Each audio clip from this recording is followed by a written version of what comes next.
Statut, le conseil et l'expertise du CIG Petite Couronne. Bonjour et bienvenue à tous dans Minute Statut, le hors-série.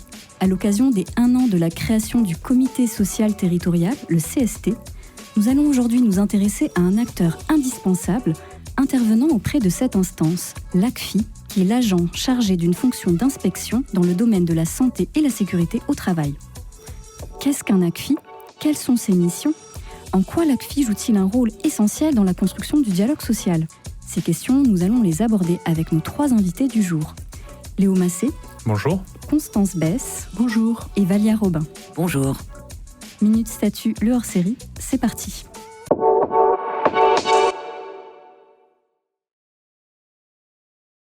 Vous le savez, les comités d'hygiène, de sécurité et des conditions de travail, les CHSCT, ainsi que les comités techniques, CT, ont fusionné depuis le 1er janvier 2023 pour donner naissance au CST. Au sein du CST, une formation spécialisée en matière de santé, de sécurité et de conditions de travail est créée obligatoirement pour les collectivités comprenant au moins 200 agents. Pour les collectivités qui ne remplissent pas ces seuils, la formation spécialisée du CST peut tout de même être créée, notamment sur proposition de l'ACFI, lorsqu'il existe des risques professionnels particuliers. Alors pourquoi sur proposition de l'ACFI ? Eh bien parce que, comme son nom l'indique, l'agent chargé de la fonction d'inspection, l'ACFI, contrôle la bonne application des règles d'hygiène et de sécurité, puis propose à l'autorité territoriale, qui est compétente, des mesures qui permettent d'améliorer ces règles d'hygiène et de sécurité du travail, ainsi que de prévenir les risques professionnels. Pour en savoir plus, je me tourne vers notre premier invité, Léo Massé. Léo, vous êtes coordonnateur de la mission d'inspection au sein du service ergonomie et ingénierie de la prévention des risques professionnels du CIG Petite Couronne. Alors dites-nous, les collectivités sont-elles tenues de faire appel à des ACFI ? Eh bien oui, c'est obligatoire. La mission d'inspection, c'est une mission obligatoire qui peut être menée soit en interne au sein des collectivités, soit confiée à un centre de gestion via une convention. Malheureusement, les collectivités de la Petite Couronne ne sont actuellement pas encore toutes dotées d'un ACFI et ne respectent donc pas la réglementation. Pour rappel, nos missions elles sont définies dans le Code général de la fonction publique et puis dans 2 décrets, le décret historique de 1985 et le décret 2021 qui a apporté à la création du CST que vous avez déjà évoqué. Par ailleurs, les collectivités elles ont une obligation de résultat vis-à-vis de leurs agents en matière de santé et de sécurité au travail. Et la réglementation en la matière, elle peut être perçue comme complexe et l'ACFI va alors les aider à appréhender ces obligations qui découlent notamment du Code du travail. Enfin, les ACFI sont des ressources précieuses pour les collectivités en cas d'événements graves. C'est le cas lors d'incendies, après des accidents qui vont entraîner des arrêts longs, voire des décès. On a eu par exemple des chutes de hauteur, des violences physiques de la part des usagers, des arrêts cardiaques sur le lieu de travail, et puis malheureusement aussi des tentatives de suicide sur le lieu de travail. Nos interventions elles vont bien démontrer l'importance des ACFI dans le dialogue social sur les questions de santé et de sécurité au travail. En parlant de l'importance du rôle de l'ACFI, pouvez-vous nous détailler vos missions ? Notre mission elle consiste à contrôler l'application des lois et règlements en matière de santé et de sécurité au travail et de proposer toute mesure qui vise à améliorer les conditions de travail des agents. On est par exemple beaucoup sollicité pour exercer des visites d'inspection des collectivités. Par exemple, en 2022, notre équipe a réalisé 133 inspections. D'un point de vue pratique, on va s'appuyer sur notre expérience de préventeur pour proposer des actions de correction, en allant également sur l'aspect normatif, la connaissance des métiers et l'analyse de l'activité de travail des agents. Finalement, la réglementation, pour nous, c'est un socle de base pour nous aider à proposer des actions de prévention. Après, notre indépendance et notre neutralité va nous permettre de proposer tout ce qui nous paraît pertinent. La convention et la lettre de mission qui est associée va préciser nos conditions d'intervention et nos missions, et elle assure surtout le respect de notre déontologie professionnelle. Pour avoir plus de détails sur ces visites d'inspection, je laisse maintenant la parole à Constance Besse, qui est intervenante en prévention des risques professionnels au sein du service ergonomie et ingénierie de la prévention des risques professionnels du CIG Petite Couronne. Sachant que la réglementation donne à l'ACFI un libre accès aux locaux et aux lieux de travail des collectivités à inspecter, pourriez-vous nous décrire comment s'organise concrètement une visite d'inspection ? Alors tout d'abord, nous définissons les lieux de visite avec la collectivité, généralement en début d'année. En amont de la visite, nous allons demander les documents en lien avec le lieu d'intervention. Donc, par exemple, le document unique d'évaluation des risques professionnels, l'organigramme du service étudié, les attestations de formation obligatoire en santé et sécurité au travail, les documents de vérification des installations et des équipements de travail, des fiches de poste. Finalement, on demande tous les documents ayant un lien avec la situation de travail observée. L'ACFI est accompagné par le chef de service inspecté, le conseiller ou l'assistant de prévention, et puis parfois un représentant du personnel de la formation spécialisée du CST. Durant les visites, nous allons observer les locaux, l'activité des agents, et puis avoir des échanges avec ces agents pour comprendre leur travail et repérer leurs contraintes. Nous faisons une réunion de bilan à la fin de l'intervention à chaud. Et puis, par la suite, nous allons envoyer donc un rapport d'inspection qui sera transmis à l'autorité territoriale. En revanche, en cas de risque grave repéré lors de la visite, là, nous arrêtons tout et nous prenons l'initiative d'envoyer un courrier de mesure immédiate dans les jours qui suivent. Et quelle forme prend votre rapport d'inspection, Léo ? Alors nos rapports, ils ne sont pas standardisés. La forme, elle va être variable en fonction de notre référentiel et en fonction de nos constats de terrain. Nos rapports, ils sont toujours toutefois structurés en plusieurs parties qui vont contenir les constats, les références réglementaires et normatives et les propositions d'amélioration. Notre rôle, c'est pas juste un simple contrôle de conformité. On va essayer de proposer toute mesure pertinente pour améliorer la santé et la sécurité au travail des agents. Je suis tout à fait d'accord avec toi, Léo. Lors d'une visite, on va constater des écarts à la réglementation. Mais on va également proposer des solutions qui ont été éprouvées dans d'autres collectivités, en suivant bien sûr les principes généraux de prévention. Par exemple, les méthodes classiques de nettoyage avec double seau sont génératrices de troubles musculo-squelettiques. Nous allons généralement proposer la méthode de préimprégnation qui consiste à préimprégner des franges d'eau et de produits. L'agent utilise une frange pour environ 30 mètres carrés. Puis il change de frange et continue le nettoyage du sol. Un balai dit ergonomique est utilisé dans cette méthode. Il s'adapte à la taille de l'individu et sa forme permet de faire des gestes amples plus facilement. Ainsi, on réduit les postures contraignantes ainsi que les gestes répétitifs, notamment liés à l'estorage de la serpillière. Puis on peut ajouter, en plus de ces visites d'inspection et des propositions associées, qu'on a un rôle important de diffusion de la réglementation. On va être consulté sur des avis spécifiques. Par exemple, on a été sollicité sur les règlements intérieurs des comités socio-territoriaux et des formations spécialisées en début d'année. On va également être amené à animer des sensibilisations sur les rôles et responsabilités en matière de santé et de sécurité au travail. Donc ça, on le réalise pour les encadrants au sein des collectivités et également pour les membres du collège employeur de la formation spécialisée. Et puis, on va avoir un rôle déterminant lors des instances. On doit être convoqué en formation spécialisée, être destinataire des ordres du jour et des documents présentés. On est en particulier sollicité en cas de désaccord entre l'autorité territoriale et les représentants du personnel sur des procédures spécifiques.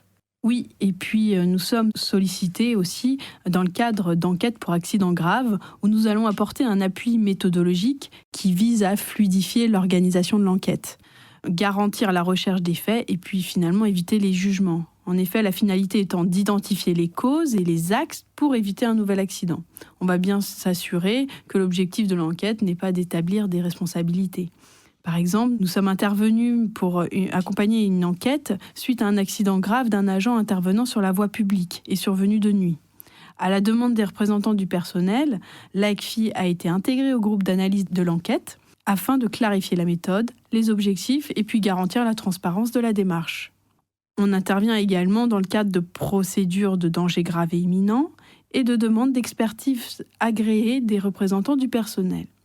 Dans ces procédures, en plus de l'appui méthodologique, nous devons apporter un avis réglementaire en cas de désaccord, en amont, bien sûr, de la sollicitation de l'inspection du travail. Merci pour ces explications très claires. Je me tourne enfin vers notre dernière invitée, Valia Robin, qui est directrice des ressources humaines de la ville de Bagneux. Madame Robin, en tant que DRH, quel est l'intérêt pour votre collectivité d'avoir un ACFI d'un centre de gestion ? Je dirais que les intérêts sont multiples. Tout d'abord, comme vous l'avez dit, il est indispensable pour nous en tant qu'employeurs publics d'être dans la conformité juridique et technique de l'ensemble des règles de sécurité. Donc, malgré notre travail, celui de la conseillère prévention, il peut y avoir des choses qui nous auraient échappé et qui peuvent nécessiter le déclenchement d'actions immédiates. Et ça, l'ACFI nous aide à souligner et à être dans ces constats. Plus largement, pour répondre à ces enjeux-là, il nous faut continuer à développer la culture de la prévention, qui est forte à Bagneux, mais qui doit continuer à se développer à tous les niveaux d'encadrement. Par exemple, récemment, l'ACFI a piloté avec la conseillère prévention une formation sur les responsabilités d'employeurs en termes de risque et de santé au travail, qui a concerné l'ensemble des encadrants et également le collectif de direction de la ville. Voilà, ce sont des actions comme celle-là qui nous aident à structurer cette culture de prévention que nous souhaitons développer. Et enfin, le fait que l'ACFI soit un intervenant extérieur apporte une légitimité supplémentaire dans les constats et les propositions d'action. Et ça, c'est très aidant, très structurant. L'organisation annuelle des interventions de l'ACFI, donc programmée en début d'année, permet un travail collectif sur les thèmes choisis avec la collectivité et dans le cadre de cette politique de prévention structurée et efficiente. En quoi la présence d'un ACFI lors des séances de la formation spécialisée du CST contribue au dialogue social sur la prévention pour vous ? Ça nous apporte une neutralité, ça peut permettre de désamorcer certaines incompréhensions et de remettre les choses dans un cadre d'intervention neutre et clinique. Cela nous aide à travailler, mais ça nous aide aussi, dans le dialogue avec nos partenaires du dialogue social, à construire des actions et à les mettre en œuvre en termes de plan d'action dans la temporalité. Éventuellement, cela peut remettre en question des choses que nous avions prévues ou d'autres qui restaient dans notre angle mort. Et parfois même, ça peut nous bousculer. À Bagneux, il y a un parti pris de transparence dans le dialogue social, porté par les élus et par l'administration. Donc c'est vrai que quand on reçoit le rapport de l'ACFI, on aimerait peut-être que ça se voit un peu plus en termes de bons points, entre guillemets, que de mauvais points, parce qu'on a vraiment un souci de l'humain. Mais cette intervention, elle permet de préciser les choses, de les décliner d'une façon, je dirais, presque plus clinique. Et voilà, pour nous, c'est aussi aidant. Comment la collectivité s'organise-t-elle pour répondre à l'ACFI ? Quand on reçoit le rapport, la conseillère prévention fait une réponse sous format de plans d'action qui sont co-construits avec le ou les services concernés. Alors évidemment, certaines choses vont être faites rapidement, voire très rapidement, et d'autres s'inscrire dans une temporalité plus longue. Par exemple, un service qui a pu recevoir un courrier d'alerte, évidemment, la conseillère prévention se déplace sans tarder pour travailler avec le service, les actions à mettre en œuvre. Et puis là, c'est immédiat. Donc là, la collectivité a une nécessité à réagir immédiatement. Là, c'était une question de risque de chute évoquée dans un rapport, ce qui a accéléré, catalysé l'achat de véhicules. Et voilà, je pense que ce courrier a permis de souligner un risque effectif et d'accélérer un achat qui pouvait être prévu dans le temps, mais pas forcément avec cette temporalité-là. Ça déclenche une alerte dans les services et dans 70% des cas, les services ont déjà travaillé. Mais là, on a quelque chose qui s'accélère et qui se catalyse suite au rapport et à l'alerte portée par l'ACFI.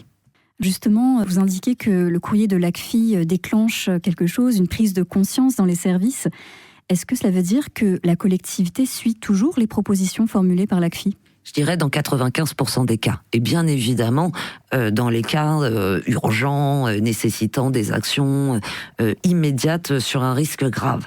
Après, parfois, ce sont des actions qui doivent être mises en place dans la durée, parce qu'il y a des contraintes techniques, des contraintes organisationnelles et derrière des contraintes budgétaires.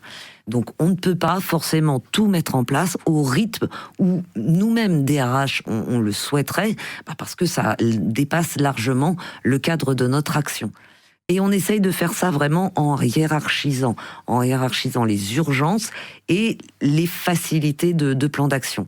Il y a des choses qui peuvent mettre du temps parce que il y a des questions, encore une fois, techniques ou d'espace. Par exemple, s'il s'agit de modifier la distribution d'essence au sein de notre centre technique municipal, on voit aisément que les investissements, l'organisation de l'espace nécessite de concevoir quelque chose qui se voit dans la durée.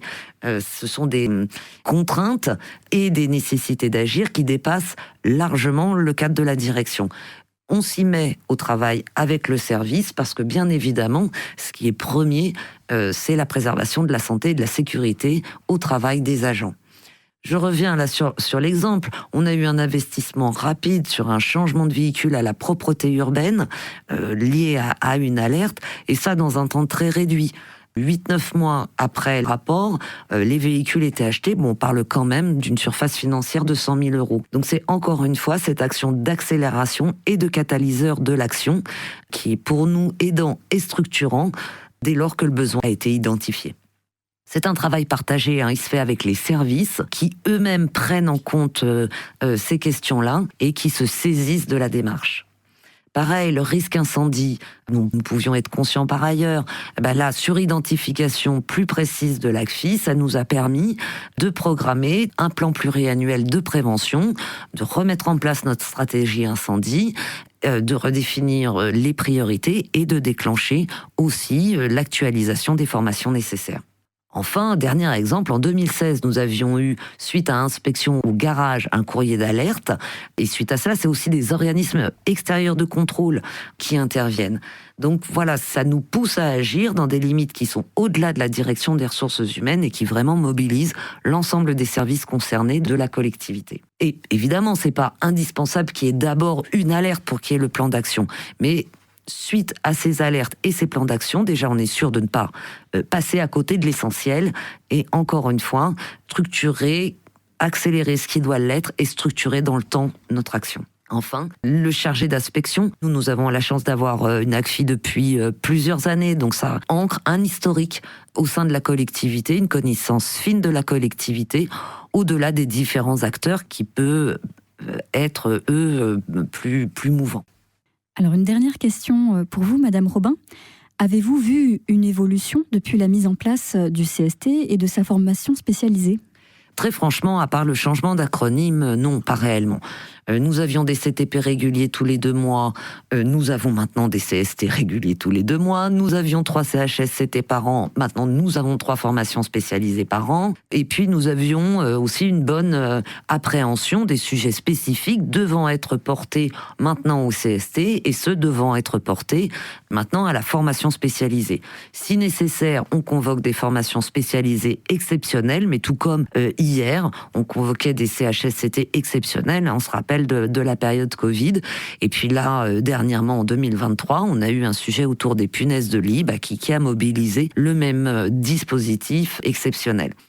Donc pour nous, ça n'a pas réellement impulsé de changement, ni dans nos têtes, ni dans celles des partenaires du dialogue social, en termes de ce qui relève d'une formation et de l'autre.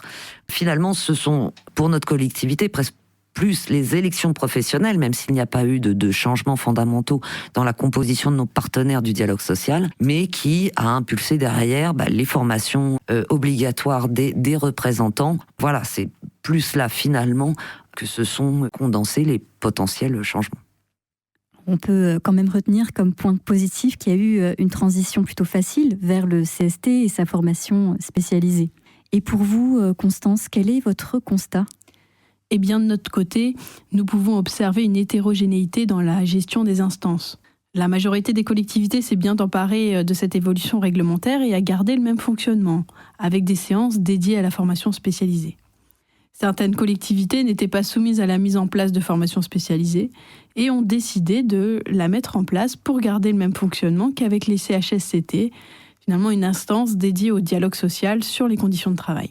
Malheureusement, d'autres collectivités, à la limite des seuils, n'ont pas mis en place de formation spécialisée alors qu'elles présentent des risques particuliers et puis importants. Et enfin, nous avons identifié des collectivités qui n'ont pas organisé le nombre de séances réglementaires, voire qui n'ont organisé aucune séance depuis janvier 2023. Pour te compléter, Constance, on peut rappeler que la réglementation elle prévoit que si la collectivité n'a pas organisé de séance de formation spécialisée depuis au moins 9 mois, eh bien les représentants du personnel peuvent interpeller l'ACFI pour qu'il rappelle à l'autorité territoriale ses obligations en la matière. D'après vous, quelles sont les principales difficultés dans la construction du dialogue social en matière de santé et sécurité au travail ? Alors on peut avoir plusieurs Plusieurs éléments de réponse. Il y a un premier élément, c'est la formation. Malheureusement, tous les membres de la formation spécialisée n'ont pas encore reçu la formation obligatoire en matière d'hygiène, de sécurité et de conditions de travail. Alors les représentants du personnel, notamment parce qu'il y a des retards dans la mise en place de ces formations, mais également les représentants de la collectivité, parce qu'ils ne sont pas soumis à cette obligation réglementaire de formation. Alors il y a quand même certaines collectivités qui nous ont sollicités pour animer des sensibilisations des membres du collège employeur de la formation spécialisée. Ça va permettre à ce que les élus ils investissent vraiment le champ de la santé et de la sécurité au travail, qu'ils puissent l'intégrer dans leur politique publique locale. L'enjeu, il est très important, c'est que l'autorité territoriale, en tant qu'employeur, prenne en compte la santé et la sécurité au travail des agents en amont du déploiement de toute politique ou projet important. Et puis, l'autre aspect, c'est qu'on peut parfois noter l'absence de congruence entre ce qui est annoncé par la collectivité et ce qui est mis en place. Et ça, c'est mal perçu par les représentants du personnel. Et à l'inverse, il y a certains représentants du personnel qui vont utiliser les séances pour faire valoir leur position syndicale, et ça va avoir tendance à bloquer ou ralentir l'avancée des sujets. Et vous, quel est votre rôle pendant les séances de la formation spécialisée du CST ? Eh bien, lors des séances, nous n'allons parfois rien dire car les échanges sont conformes à la réglementation. Dans d'autres, nous allons répondre à des demandes de l'administration ou des représentants du personnel. Et puis enfin, nous pouvons avoir un rôle de médiation. C'est notamment le cas lorsque le dialogue social est bloqué sur des sujets. L'ensemble de ces positions, elles sont prises dans le cadre de nos grands principes déontologiques, neutralité, impartialité, indépendance et puis initiative dans un contexte de dialogue social. Et enfin, pour clôturer notre émission, avez-vous quelque chose à ajouter, Léo ? Oui, on peut simplement rappeler que malheureusement, la mission d'inspection, elle n'est pas encore déployée dans toutes les collectivités. Par contre, on voit quand même que la majorité des collectivités elles ont commencé à prendre conscience de l'importance de cette mission d'inspection en santé et sécurité au travail et de l'intégrer dans leur politique plus générale de prévention. Puis il faut aussi savoir que la formation des chargés d'inspection, elle a été mise en place récemment, qu'à partir de 2016. Et donc l'ACFI, c'est un métier relativement jeune qui se structure encore. On a d'ailleurs l'Association nationale des chargés d'inspection, l'ANSIST, qui permet aux agents chargés de la fonction d'inspection sur l'ensemble du territoire national de se rassembler et d'échanger sur nos pratiques professionnelles. Un grand merci à vous trois d'avoir participé à cet échange très instructif. Pour aller plus loin, n'hésitez pas à consulter les documents et liens utiles que vous trouverez sous ce podcast ou pour les abonnés au CIG Petite Couronne en passant par notre site internet Espace Abonnés. Merci à tous de nous avoir suivis. On se retrouve le mois prochain pour un nouvel épisode de Minute Statut, le Zoom, qui portera sur le recrutement de personnes en situation de handicap. À très vite.